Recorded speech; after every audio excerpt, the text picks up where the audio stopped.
저는 그 예배 시간에, 제가 설교 시간에 늘 강조했던 것들이 몇 가지가 있습니다. 그 가운데 하나가 이제 우상에 대한 개념인데요.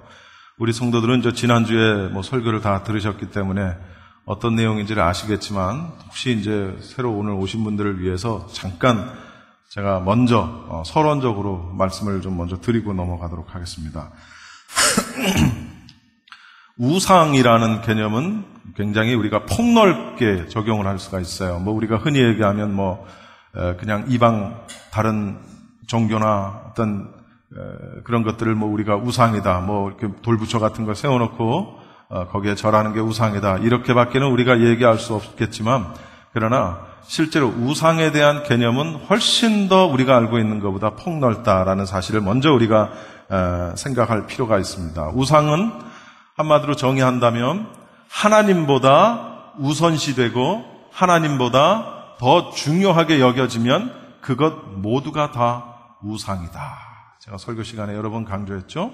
우상은 어떤 특정된 것을 이야기하는 것이 아니라 이 세상에 그 어떤 것이 됐든지 간에 하나님보다 더 우선시되고 하나님보다 더 소중하게 여겨지면 그게 우상이다. 그러면서 지난 시간에 우리가 엘리 제사장에 대한 부분을 우리가 살펴봤죠. 엘리 제사장은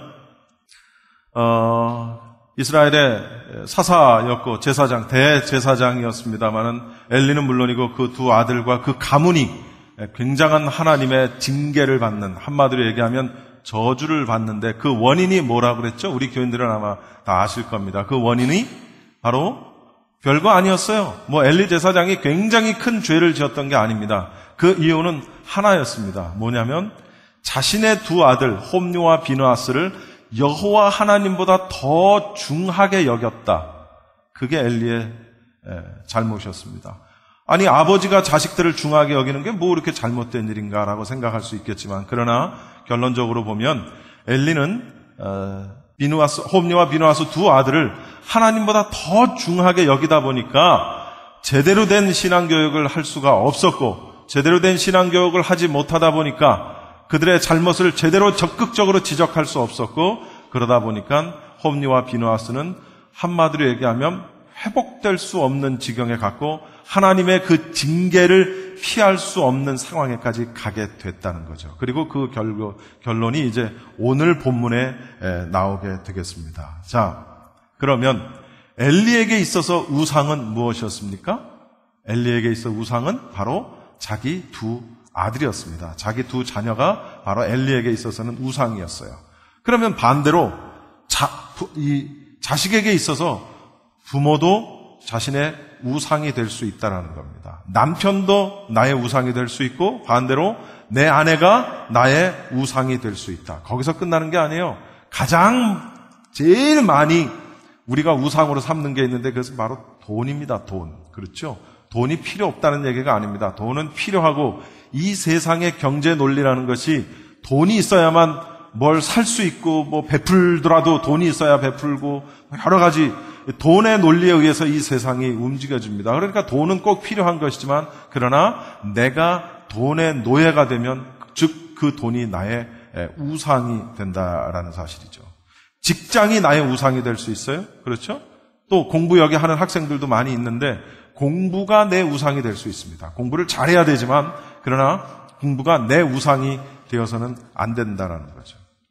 그런데 여기서 한 발 더 나아가서 더 중요한 것이 있는데, 그것은 뭐냐면, 지금까지 제가 얘기한 것들은 그렇다 칠 수 있어요. 그렇다고 할 수 있어요. 그러나 여러분, 우상은 하나님과 직접적으로 연관이 되는 것도 우상에 포함될 수 있다라는 사실입니다. 예를 들어 볼까요? 성모 마리아. 마리아 누구죠?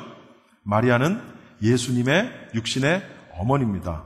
충분히 우리가 공경할 만하고 충분히 존경할 만하고 그분을 정말 우리가 얼마든지 리스펙트 할 수 있는 그런 분임에는 틀림이 없습니다. 그렇죠? 그리고 예수님이 달려 돌아가신 십자가 얼마나 귀합니까? 그런데 그 마리아와 그 예수님이 달리신 십자가도 우리의 우상이 될 수 있다는 사실이에요.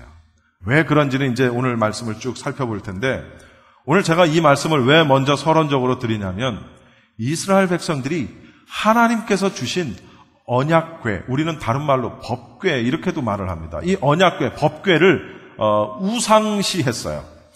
우상으로 만들어버렸어요. 그것이 이제 오늘 이 본문에 나오는데 그 말씀을 여러분과 함께 나누고자 합니다. 오늘 이 4장 말씀은요, 2장, 3장에 걸쳐서 거듭 예언된 대제사장이요 사사였던 이 엘리와 그 일가가 한마디로 얘기해서 예언된 말씀대로 멸망하는 그런 장면이 나오는데, 자, 이 본문 내용을 제가 짧게 여러분들에게 좀 줄거리를 요약해서 설명을 해드리면 이렇습니다. 1절에서 4절, 5절에서 11절, 12절에서 22절 이렇게 세 파트로 본문을 나눌 수가 있습니다. 첫 번째 1절에서 4절은 언약궤가 전쟁터에 나가게 된 이유를 설명해주고 있고, 5절에서 11절은 그 전쟁터에서 이스라엘이 졌고, 그리고 엘리의 두 아들 홈리와 비누아스가 그 전쟁터에서 죽습니다. 그리고 12절에서 22절은 결국은 엘리도 죽고 엘리의 며느리이자 비누아스의 아내도 역시 죽게 되는 그런 장면이 오늘 나오는 거예요. 이렇게 세 단락으로 나눠서 여러분과 함께 은혜를 나눌 텐데, 전체적인 줄거리를 제가 좀 말씀을 드리면, 첫 번째, 언약궤가 전쟁터에 나가게 된 이유가 있습니다. 1절부터 4절까지 말씀입니다. 여러분, 또 한번 우리가 리뷰를 좀 한번 해보죠. 사사시대는 동일한 것들이 계속해서 역사의 수레바퀴처럼 계속 제가 돈다고 사사기 할 때 계속 제가 강조했습니다. 뭐였죠? 혹시 여러분 기억나십니까? 우리 프레이즈교회 성도님들은 기억이 나셔야 돼요. 안 나시면 저에 대한 배신입니다. 첫째, 이스라엘 백성들이 타락합니다. 그렇죠. 모세와 여호수아 시대를 거친 이스라엘이 드디어 가나안 땅에 들어가서 가나안을 정복을 하고 가나안 땅에 정착을 해서 사는데, 그 가나안 땅은 이미 가나안의 여러 족속들이 그 땅을 이미 차지하고 있었고, 이스라엘이 그 땅을 이제 하나님의 언약의 말씀대로 약속대로 그 땅을 들어가서 살지만, 여호수아가 죽은 이후로 모세나 여호수아와 버금갈 만한 민족의 지도자가 생기지를 않아요.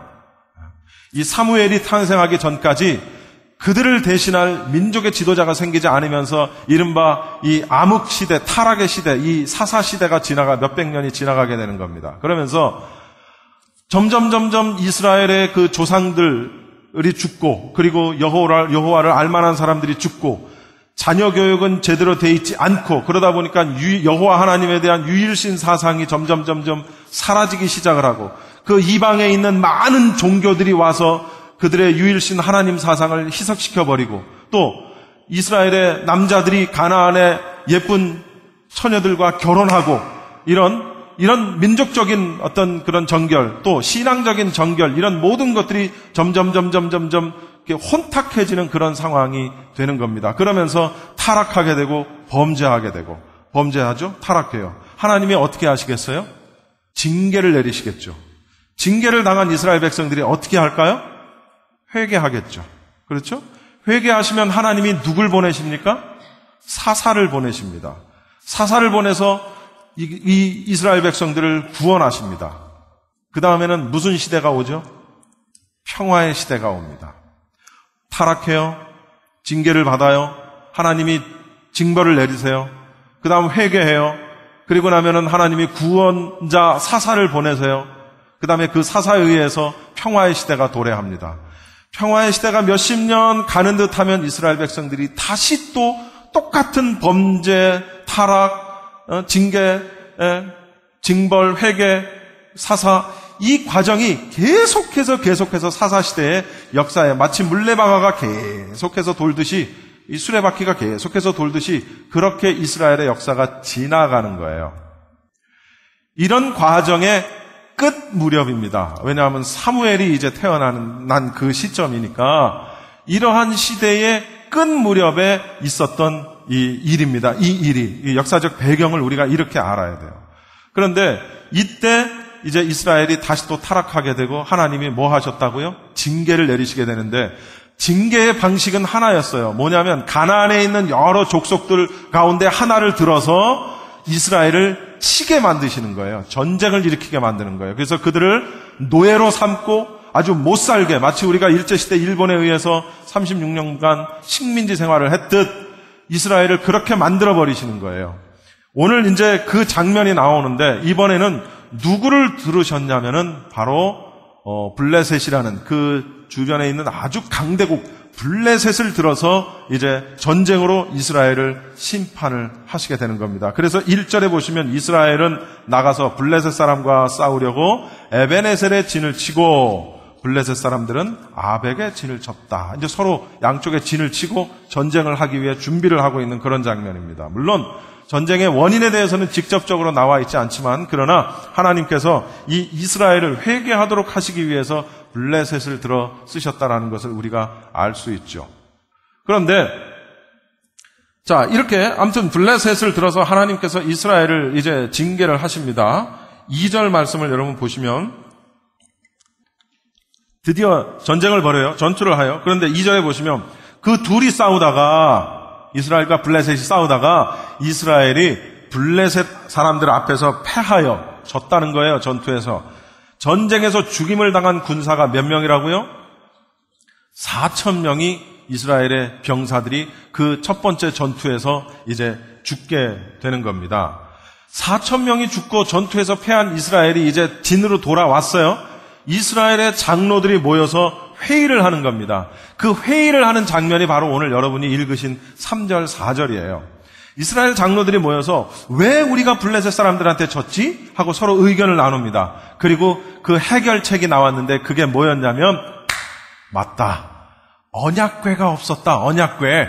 그 해결책으로 언약궤를 이제 이 장로들이 생각해낸 겁니다. 언약궤는 법궤라고도 하는데 이 언약궤가 뭐냐면 모세가 시내산에 올라가서 하나님께 10계명을 받은 그 두 돌판을 담은 일종의 상자 같은 것이 바로 언약궤입니다. 궤, 상자, 법궤.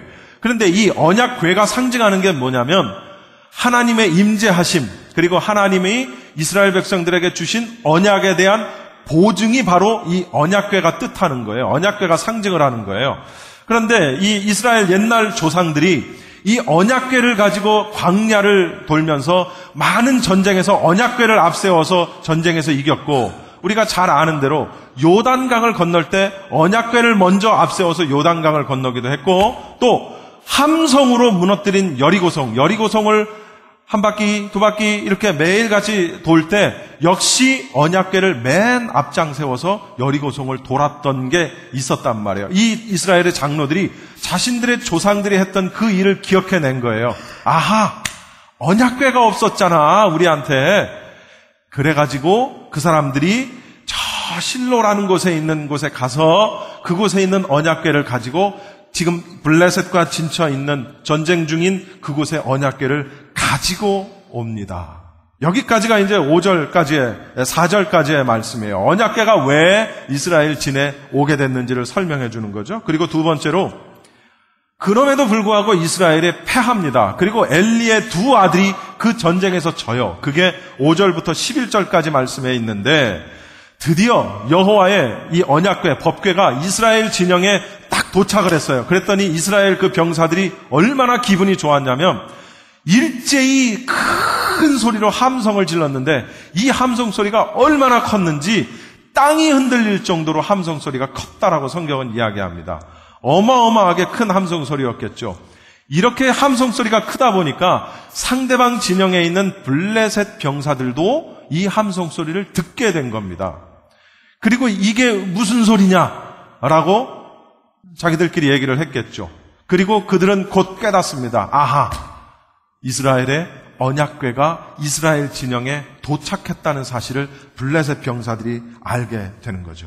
그리고 블레셋 병사들은 두려워 떨기 시작하는 겁니다. 왜냐하면 아까 말씀드린 대로 이 여호와의 언약궤를 앞장 세워서 전쟁에 나갔던 이스라엘이 가나안의 여러 성읍들을 무너뜨린 것을 자기들이 알고 있거든요. 블레셋 사람들이. 그걸 익히 알고 있었던 터라 이제 언약궤가 이스라엘 진영 앞에 왔으니까 우리 블레셋도 이제 우리도 멸망하겠구나 라고 생각을 하고 그들이 두려워 떨기 시작한 거예요. 그런데 이 블레셋 용사들은 참 대단했어요. 뭐냐면 두려워 떨어서 도망을 간 게 아니라 서로 자기들끼리 격려하기 시작을 하는 거예요. 용기를 주기 시작하는 거예요. 뭐라고 용기를 주냐면, 자, 이제 우리가 대장부가 아니냐? 대장부 같이 싸우자. 우리 흔히 얘기하는 이제 군인 정신 있지 않습니까? 싸우다 죽는다. 싸우다 죽는다. 군인 정신. 그래, 한번 싸워보자 하면서 서로를 격려하면서 용기를 돋우기 시작합니다. 그리고 이스라엘의 언약궤를 앞세운 이스라엘과 서로 용기를 주며 격려하게 나선 블레셋 병사와의 싸움에서, 두 번째 싸움에서 어떻게 됐을까? 이스라엘은 대패하고 맙니다. 완전히 대패하고 맙니다. 어느 정도냐면 이스라엘 군사들은 도망가기 바빴고, 그때 그 전투에서 몇 명이 죽냐면 보병만 3만 명이 죽습니다. 앞서서는 4천 명이 죽었는데 언약궤를 앞에 갖다 놓고 싸웠는데 3만 명이 죽어요. 나머지는 도망가요. 그리고 그 3만 명 죽은 그 병사들 안에 바로 엘리의 두 아들 홈니와 비느하스가 그 이 죽은 병사 사이에 있는 겁니다. 우리가 3장 34절에 예언된 말씀, 홈니와 비느하스가 한날에 죽으리라 하신 말씀이 그대로 이루어진 말씀입니다. 여기까지가 이제 두 번째 단락이고요. 세 번째 12절부터 22절까지 이제 마지막 절 말씀인데, 앞서 말씀드린 대로 하나님께서 예언하신 엘리 집안이 이제 파멸당하는 그런 장면입니다. 성소에 있던 언약궤가 들려져서 이스라엘의 전쟁터 앞에 옮겨갔으니까 엘리 제사장이 마음이 어땠겠어요? 법궤를 가져가는데, 전쟁에서 승리하기 위해서 법궤를 가져가는데 말릴 수도 없고, 엘리 제사장이 이제 98살, 98세가 됐습니다. 어느 정도냐면 눈이 어두워져서 너무 늙어서 앞을 볼 수 없고, 몸은 비대해지고, 이제 완전히 늙은, 이제 얼마 남지 않은 그런 상태에 있었는데, 그렇게 두 아들을 전쟁터에 보내고, 그 다음에 이 성소에 있던 언약궤를 이제 전쟁터에 보내고 난 다음 대제사장이었던 엘리는 의자에 앉아서 소식이 전해져 오기만을 기다리는 거예요. 그런데 그 소식을 전하러 온 전령사가 큰 소리로 울부짖는 소리를 먼저 듣게 되는 겁니다. 그래서 엘리가 묻는 거죠. 이게 어찌 된 일이냐? 왜 그러느냐? 묻죠. 그리고 그 얘기를 그대로 엘리에게 전합니다. 대제사장이시여, 우리는 전쟁에서 패했고 하나님의 언약궤는 뺏겼고 당신의 두 아들은 죽었나이다. 이 소식을 엘리 제사장에게 전하는 거예요. 그랬더니 성경에서 뭐라고 나오냐면, 의자에 앉아있던 엘리가 이 소식을 듣고 어떻게 했다고요? 그대로 뒤로 넘어간 겁니다. 일어나지도 못하고 의자에 앉아서 이 소식을 들은 엘리 제사장이 그대로 뒤로 넘어가서 어떻게 죽었다고요? 목이 부러져서 죽었어요. 목이 부러져서. 충격이었겠죠. 법궤를 뺏겼어요. 자기 두 아들은 죽었어요. 이스라엘은 대패했어요. 여러분, 엘리가 그렇게 안 되는 게 신기하죠? 그렇죠? 그대로 넘어가서 죽고 맙니다. 근데 여기서 끝나는 게 아니에요. 엘리에게는 며느리가 하나 있었습니다. 누구의 와이프였냐면 비느하스의 아내였습니다. 비느하스의 아내가 이스라엘이 졌다는 소식, 자신의 시아버지가 죽었다는 소식, 법궤를 빼앗겼다는 소식, 그리고 자신의 남편이 죽었다는 소식 그대로 다 듣습니다. 그리고 이 여인은 임신 중이었는데, 아직 아기를 낳을 만한 때가 아닌데 너무나도 충격적인 이야기를 듣고 갑자기 조산을 하게 되는 겁니다. 아이가 일찍 나오게 되는 거죠. 그리고 그 아이를 낳게 되고, 그 아이를 낳은 후유증으로 인해서 그 며느리도 이제 얼마 가지 못해 세상을 떠나게 되는 겁니다. 여러분, 여기까지가 오늘 4장의 본문입니다. 다 이해하셨죠? 여기까지가 본문 내용입니다. 하나님 앞에서 또다시 타락하고 징계를 받은, 블레셋에 의해서 징계를 받은 이스라엘의 모습이 적나라하게 그려집니다. 그 과정에서 제사장이요 사사였고, 그리고 두 아들의 아버지였던 엘리, 어느 것 하나도 제 역할을 제대로 해내지 못한 엘리의 죽음, 예언된 대로 한날에 죽은 홈니와 비느하스, 여호와의 언약궤를 블레셋이라는 이방 족속에 의해서 뺏겨버린 이스라엘, 즉 하나님의 여호와의 영광이 떠나버린 이스라엘의 모습, 참담한 이스라엘의 모습이 오늘 이 4장에 나오는 거예요. 그러면 이제 오늘 말씀의 핵심입니다. 왜 이스라엘이 언약궤를 앞세우고도 질 수밖에 없었는가? 옛 이스라엘의 조상들은 언약궤를 앞두고 나가 싸우면 백전백승이었는데 왜 이 시대의 이스라엘 백성들은 그 언약궤를 똑같이 앞세우고도 전쟁에서 완전히 패하고 말았는가? 라는 사실이 포인트라는 거죠. 여러 가지 원인을 우리가 찾아볼 수 있습니다. 첫 번째, 말씀드렸죠. 사사시대, 영적인 타락이 극에 달았던 사사시대의 마지막 그 시대, 부패할 대로 부패해버린 그들의 영적 상태. 어느 정도 부패했느냐? 이제 그게 조금 이따 얘기가 나올 텐데 그 얘기를 하기 앞서 이들이 전쟁에 나가는데 전쟁에 나가기 위해서는 틀림없이 하나님의 뜻을 구하고 전쟁에 나갔습니다. 조상들은. 틀림없이 하나님께 여쭙고 하나님의 뜻을 구하고 나간 전쟁에서는 이스라엘이 승리했던 것을 우리가 이미 앞서 말씀에서 살펴봤어요. 정말로 중요한 세 번째 이스라엘의 패배의 원인은 너무나도 영적으로 부패해져 버렸기 때문에 종교적인 자만심이 그들에게 있었다는 거죠. 즉 무슨 얘기냐면 그들이 한 번 패하고 난 다음에 가지고 갔던 언약궤, 그 언약궤만 있으면 무조건 전쟁에서 이길 것이다 라고 생각했다는 겁니다. 무조건. 종교적인 자만심이죠. 무조건 전쟁에서 이길 줄 알았죠. 여러분, 오늘 제가 말씀에 서론에서도 얘기했듯이 하나님과 직접적인 연관이 있음에도 불구하고 우상이 될 수 있다는 사실을 절대로 여러분 명심하십시오. 여호와의 언약궤, 법궤, 이것보다 하나님과 더 직접적인 게 어디 있어요? 이 시대에. 그렇죠? 하나님의 십계명의 두 돌판이 담긴 하나님의 임재와 여호와의 언약의 상징물인 이 법궤, 이것보다 더 하나님과 더 직접적인 연관성이 있는 게 어디 있냐고요. 그런데 졌어요. 왜 졌을까? 그들은 언약궤를 주술적인 의미로 사용을 했습니다. 주술적인 의미. 자, 예를 들어볼까요? 우리가 일상생활에서 우리가 믿지 않았을 때, 예수를 믿지 않았을 때, 혹은 예수를 믿는다고 하면서도 주술적으로 사용하는 그런 상징물들이 있습니다. 옛날도 아니지 뭐. 제가 참 신기하게 여겼던 게, 아니 새로운 자동차만 사면 꼭 구석에 말라 비틀어진 명태대가리가 있더라고요. 난 저 명태가 왜 새 차 안에 있는지, 냄새를 없애나? 뭐를 없애나? 처음엔 그게 왜 거기 있는지를 몰랐어. 여러분 아시죠? 새 차를 사고 나면 그 온갖 잡신, 온갖 애군 이런 것들을 물리치기 위해서 명태 쪼가리들을 말라 비틀어진 명태를 어느 구석에 달아놓더라고요. 그리고 또 있습니다. 뭡니까? 돼지 머리. 이놈의 고사를 지내면 돼지 머리가 앞에 이렇게 턱하니 있어. 제일 비싼 돼지 머리가 뭔지 아세요? 예? 우리 권사님 아시네. 웃는 거. 이렇게 웃는 돼지 머리. 그게 정말 진짜 최고래요. 진짜 비싸고 진짜 최고랍니다. 그게. 그래서 그냥 콧구멍에, 귓구멍에, 입구멍에, 그냥 구멍이랑 구멍에 전부 돈을 쑤셔놓고 뭐 사업이 잘 되게 해달라, 영화 배우들 영화 잘 되게 대박나게 해달라, 이렇게 돼지머리 갖다 놓고 그 앞에 절하고 고사 지내는 거예요. 그런데 역시 주술적인 의미로 사용되는 상징물 가운데 최고는 뭐냐면 바로 부적입니다. 부적. 여기 혹시 여러분 가운데 부적을 가지고 다니시어 본 적이 있는 분들 혹 계실런지 모르지만 아시잖아요. 노란 종이에다가 빨간 글씨로 알지 못하는 뭘 써가지고 이거를 지갑 속에 넣고 다니든지 양복 안주머니에 넣고 다니든지 아니면 잠잘 때 베갯잎 속에다가 넣고 있든지, 부적이 귀신을 쫓아내주고 부적이 애군을 막아주고 저주를 막아주고 하는 그런 역할을 한다면서 비싼 돈을 주고 부적을 써가지고 주머니에 넣고 다니고 이런 짓 많이 하잖아요.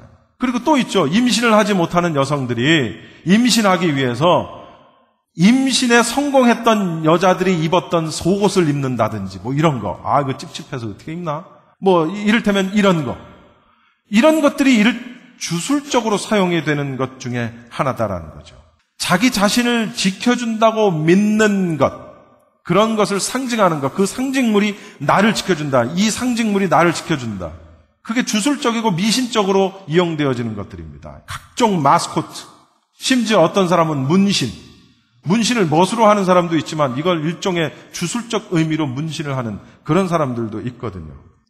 여러분, 그러니까 종교적인 상징물 그 자체에 어떤 영험한 힘이 있다라고 믿는 것, 이것도 우상이라는 겁니다. 이것도. 제가요, 여러분 보십시오. 제가 청년 때 기도원 집회를 갔는데, 아니 세상에 그 같이 간 목사님하고 텐트에서 이제 같이 잠을 자고 뭐 3박 4일인가 뭐 같이 있게 됐는데, 어느 날 갑자기 이 목사님이 들어오시더니 성경책을 떡 놓더니 성경책을 턱 하니 비고 잠을 자는 거예요. 이걸 베고. 저는요, 깜짝 놀랐어요. 아니, 어떻게 목사님이 성경책을 베고 잠을 자지?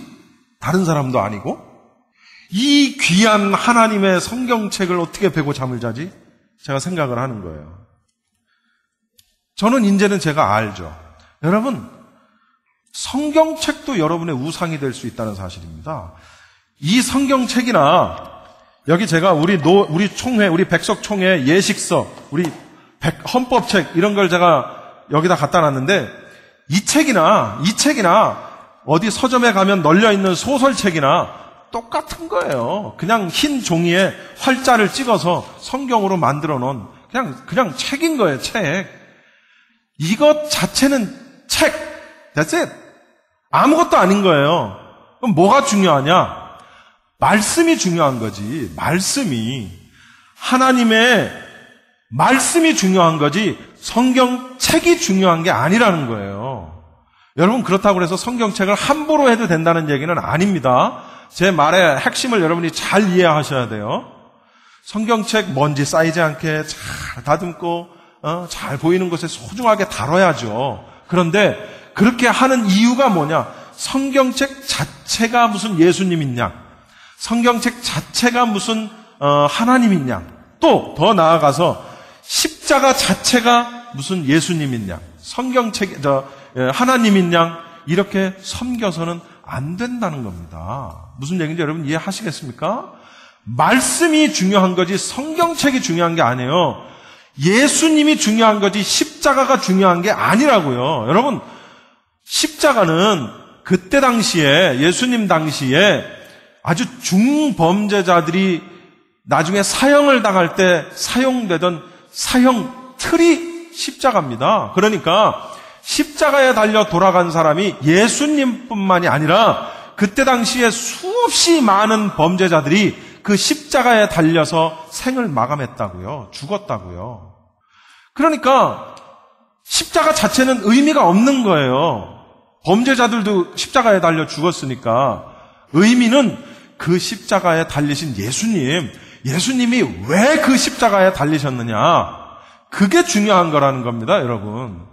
우리의 죄를 위해서 십자가에 대신 죽으셨다는 게 중요한 거지 십자가 자체가 중요한 게 아니라고요. 성경에 담겨있는 하나님의 말씀이 중요한 거지. 왜? 말씀이 예수님이잖아요. 말씀이 육신이 돼서 이 땅에 오셨고 그 육신이 바로 예수님이잖아요. 그러니까 말씀이 중요한 거지 책이 중요한 게 아니란 말이에요. 이런 것들을 우리가 분명히 알아야 됩니다. 제가 옛날에 미국 초기에 와서 다니던 교회에 어떤 권사님이 계세요. 그분이 그때 당시는 한 70 정도 되신, 머리가 백발이었는데 지금도 살아계시는 걸로 제가 아는데, 그 권사님이 우리 교인들은 어느 누구도 이렇게 강대상을 좀 닦아주시는 분이 없어. 제가 몇 번을 얘기를 했는데도 이걸 닦아주시는 분이 없어. 근데 그때는 그 권사님 한 분이 예배 때만 되면, 주일날만 오면 먼저 와가지고 정성스럽게 이 강대상을 닦아드립니다. 너무너무 보기 좋았어요. 그런데 너무너무 보기 좋았는데 또 너무너무 보기가 좀 뭐랄까 안 좋았어요. 제 깐에는. 그게 뭐였냐면 이분이 이걸 닦기 위해서 오셔가지고 이 앞에 무릎을 아주 색시처럼 얌전하게 꿇으시면서 거기서 하고 기도를 하시는 거예요. 기도하는 게 뭐가 나빠. 근데 꼭 그 모습이 일어났다 앉았다 하나님 앞에, 예수님 앞에 기도하는 게 아니라 뭔가 어떤 이 신성한 강단에, 이 신성한 제단 앞에서 뭐랄까 그런 거 무슨 얘기인지 아시겠죠, 여러분? 그런 액션을 취하는 것 같은 느낌이 드는 거예요. 제가 이렇게 볼 때.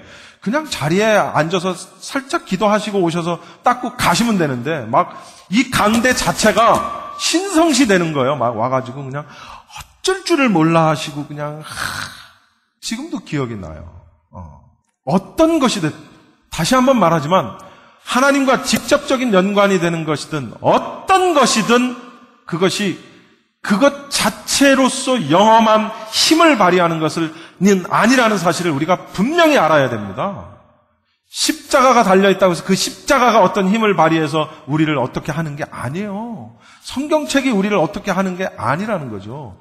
이 얘기는 곧 언약궤 자체가 무슨 영험함을 발휘해가지고 전쟁에서 이기게 해주는 승리의 어떤 도구가 되는 게 아니란 말이에요. 그런데 이스라엘 백성들은 자신들의 조상이 언약궤를 가지고 나가 싸웠더니 이겼더라. 우리가 언약궤가 없었네. 야, 빨리 언약궤 가져와. 그래서 언약궤를 가져와서 떡 놓고 자, 한번 싸워볼까? 완전히 대패. 완전히 박살. 왜? 그들은 언약궤에 담긴 의미를 몰라. 언약궤 자체가 무슨 큰 힘이 있는 줄 알아요. 그래서 3절에 보면 여호와의 언약궤를 실로라는 곳에 가서 우리에게로 가져다가 우리 중에 있게 하여 그것으로 우리를 우리 원수들의 손에서 구원하게 하자. 언약궤로 전쟁에 나가서 이겨보겠다 이거예요. 이렇게 얘기하는 거예요. 무슨 얘기입니까? 언약궤를 가져온 거 it's okay, 좋아요. 근데 자신들의 조상이 가져왔던 앞세우고 나갔던 언약궤는 그 언약궤 자체에 힘이 있는 것이 아니라 여호와의 함께 하심. 그렇죠? 하나님이 나와 함께 하신다. 여호와 하나님이 우리 이스라엘과 함께 하신다. 하나님이 함께 하시면 우리가 이길 수 있다. 적을 물리칠 수 있다. 라는 그런 어떤 강한 믿음을 가지고 나갔던 게 자신들의 조상이었다면 이들은 그게 아니라 참 신앙, 참된 신앙, 참된 믿음에 근거한 것이 아니라 무엇에 근거했어요? 이 언약궤가 있으면 이기겠구나. 주술적인 믿음에, 미신적인 믿음에 이제 불과했다라는 겁니다. 모세 시대에, 제가 설교한 내용 가운데 모세 시대에 이스라엘 백성들이 광야 생활을 하면서 고기가 없다, 물이 없다, 뭐가 어쨌다, 뭐가 저쨌다 계속 불평하고 원망하고 하니까 하나님이 참다 못해서 어떤 일을 벌이시냐면 불뱀을 풀어버리죠. 그렇죠. 다 여러분 기억나시죠? 불뱀을 풀어버려가지고 이스라엘 사람들을 다 그 뱀이 물게 만듭니다. 그 독사에 물렸으니까 그 물린 사람들이 어떻게 되겠어요? 죽는 거지. 난리가 났지. 모세가 기도하지 않을 수가 없죠. 하나님이 응답하시죠. 뭐라고 응답하세요? 장대 위에다가 놋뱀을 달아라. 높은 장대 위에 놋뱀을 달고 그 놋뱀을 바라다 봐라. 그러면 살리라. 라고 말씀을 하셨고 모세는 그 말씀대로 장대 위에다가 놋뱀을 만들어서 답니다. 그리고 이스라엘 백성들 뱀에 물려서 죽어가는 사람들이 그 놋뱀을 바라봤을 때 다 살아요. 그러면 놋뱀을 바라보니까 살았으니까 놋뱀 자체에 영험함이 있는 걸까? 놋뱀이 뱀에 물려 죽어가는 사람들을 살려준 걸까요? 아니잖아요. 물론 그 장대에 달린 놋뱀이 상징하는 것이 바로 십자가에 달려 돌아가시는 예수님을 상징하는 것이고 그 예수님을 바라보면 산다라는 것을 의미한다라고 제가 설교를 했습니다만 그러나 그 놋뱀 자체가 그런 의미가 있는 것이지 놋뱀 자체에 어떤 능력이 있어가지고 그걸 바라보는 사람한테 어떤 광선이 나가가지고 그들을 살리고 이게 아니란 말이에요. 뭡니까? 말씀을 신뢰하는 자.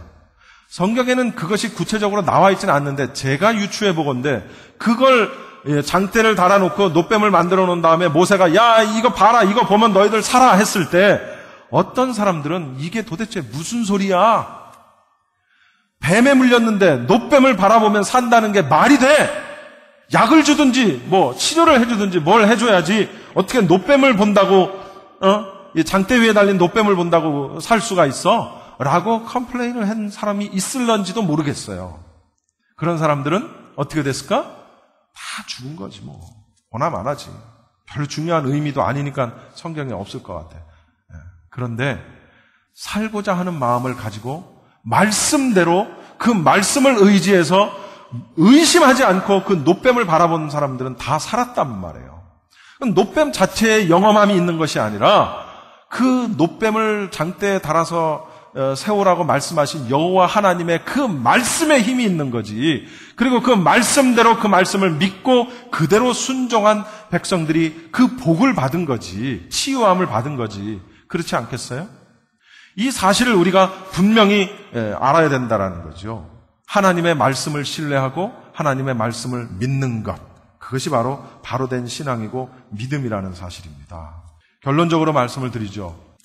여호와 하나님께 대한 참 신앙, 참 믿음은 없이 그냥 언약궤 자체의 능력을 의지한 그냥 주술적이고도 미신적인 신앙이 이런 이스라엘의 그 결과를 낳게 한 겁니다. 정리합니다. 잘 들으십시오. 다시 한번 말하지만 어떠한 종교적 상징물이라 할지라도 그것이 직접적으로 하나님과 연관이 되는 것이라 할지라도 그것이 십자가일지라도 그 자체에 신비적인 힘이 있는 것이 절대로 아니라는 사실을 우리가 명심해야 됩니다. 아멘입니까? 참 믿음도 없이 참다운 신앙도 없이 하나님 앞에 복을 바라는 사람하고 똑같은 거예요. 그게 똑같은 거예요. 아주 이기적이고 탐욕적인 자신의 목적 달성을 위해서 하나님을 수단으로 사용하는 사람 많죠. 자기가 기획하고 준비하고 모든 걸 다 자기가 다 해. 그 다음 하나님 앞에 기도합니다. 자, 하나님 보십시오. 내가 이렇게 준비했습니다. 도와주십시오. 뭔가 잘못됐죠? 이런 사람하고 똑같은 신앙이라는 겁니다.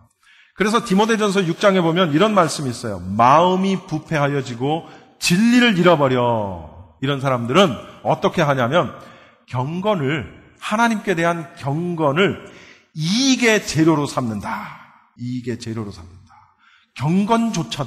하나님께 대한 경건조차도 이익의 재료로 삼어. 누가? 마음이 부패해지고 진리를 떠난 자들이.